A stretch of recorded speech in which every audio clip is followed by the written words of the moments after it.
പ്രേക്ഷകരെ ഇനി പരിചയപ്പെടുത്താൻ പോകുന്നത് കേരളത്തിന്റെ ഐക്യു മേനയാണ്. ബികോം പഠനം പാതി വഴിയിൽ ഉപേക്ഷിക്കേണ്ടി വന്ന് ജീവിതമാകെ ഇരുളടഞ്ഞപ്പോൾ പ്രതിസന്ധികളെ അതിജീവിച്ച വ്യക്തിയാണ് കൊല്ലം കുണ്ടറ സ്വദേശി അജിആർ. ജീവിതത്തിലെ പ്രതിസന്ധികളെ മറികടക്കാൻ അജി കണ്ടെത്തിയ മാർഗം IQED സിസ്റ്റം തന്നെ. കണക്കുപയോഗിച്ച് ഭാഷയടക്കം എന്തും അനായാസം പഠിക്കാം എന്നതാണ് IQED. അങ്ങനെ IQ മാൻ ഓഫ് ദ കേരളയായി ഈ കുണ്ടറ സ്വദേശി. അജിയുടെ വിശേഷങ്ങളിലേക്കാണ് ഇന്ന് പരിചയപ്പെടുത്തുന്ന കേരളത്തിന്റെ ഒരു IQ മാനെയാണ്. കേരളത്തിന്റെ ഒരു സ്വകാര്യ അഹങ്കാരമൊക്കെയായി നാളെ മാറാൻ സാധ്യതയുള്ള ഒരാളാണ്. സ്വന്തമായിട്ട് ഒരു തിയറിയിലൂടെ തന്നെ, അതായത് കണക്കിന്റെ ഒരു തിയറിയിലൂടെ എന്തും അനായാസം പഠിപ്പിക്കാൻ കഴിയുന്ന ഒരു തിയറി തന്നെ ചിട്ടപ്പെടുത്തിയ കൊല്ലം കുണ്ടറ സ്വദേശിയായിട്ടുള്ള അജിആർ അല്ലേ? ഹായ്. അപ്പോൾ ഒത്തിരി തിയറികളുണ്ടല്ലോ നമ്മുടെ കയ്യിൽ.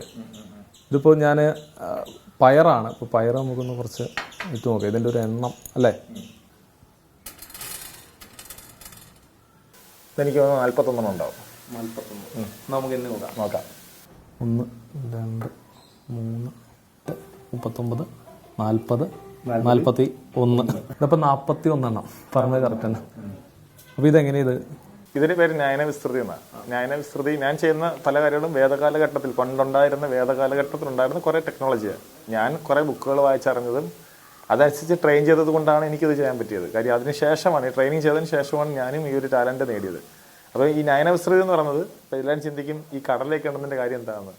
ഒറ്റ സെക്കൻഡിൽ ഇതിൻ്റെ ഒരു അനലൈസേഷൻ ചെയ്യുക, അത് എത്ര എണ്ണം ഉണ്ട്. ന്യായന വിസ്തൃതി തന്നെ പല രീതിയിലുണ്ട്. ഒറ്റ നോട്ടത്തിൽ നമ്പേഴ്സ് പഠിക്കാം, ഗണനം പഠിക്കാം. ഗണനം എന്ന് വെച്ചാൽ നമ്മളുടെ ക്ലോക്ക് വാച്ചില്ലാതെ വാച്ചിൽ സമയം പറയാൻ പറ്റും, ഒരു ഡിസ്റ്റൻസ് അറിയാൻ പറ്റും, വെയിറ്റ് അറിയാൻ പറ്റും. ഇതൊന്നും വെയിറ്റിൻ്റെ അളവൊന്നും എടുക്കാൻ നമുക്കറിയാൻ പറ്റും. ഒരു സബ് കോൺഷ്യസ് മൈൻഡ് ഒരു പവർ കൂടാണ്. അങ്ങനെയാണെങ്കിൽ ഇപ്പോൾ എക്സാക്ട് സമയം എത്രയായിട്ടുണ്ടോ ഒന്ന് ഗസ് ചെയ്യാം? നമുക്ക് ശ്രമിക്കാം. അതായത് നമ്മളിത് ഒരു സെൻസ് വെച്ചിട്ട് ചെയ്യുന്നതാണ്. ഇത് ന്യായവിസ്തൃതി അല്ല, ഇതിന് വരുന്ന ഒരു ഗണന രീതി ഇതാണ്. 2:09 ആയോ? കറക്റ്റ് 2:09 അപ്പോൾ ഈ ഡേറ്റ് പറയും എന്ന് കേട്ടിട്ടുണ്ട്.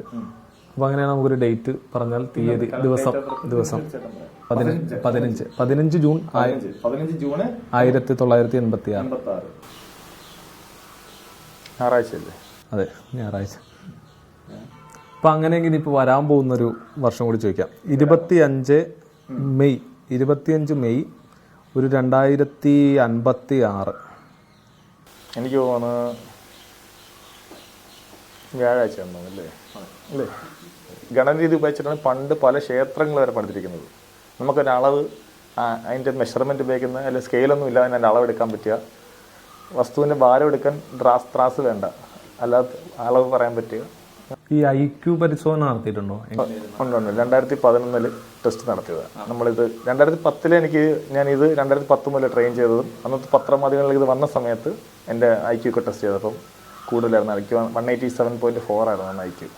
ഇതിപ്പോൾ കുറേ അക്കങ്ങൾ എഴുതിയിട്ടുണ്ട്. അപ്പോൾ അതൊന്ന് കാണാതെ പറയാൻ കഴിയുമോ? ഒരു വട്ടം നോക്കിയിട്ട് കാണാതെ പറയാം. 2 സെക്കൻഡ് നോക്കണം, നോക്കിയിട്ട് പറയാം. അപ്പം എന്നാൽ പിന്നെ നോക്കിയിട്ട് പറയട്ടെ.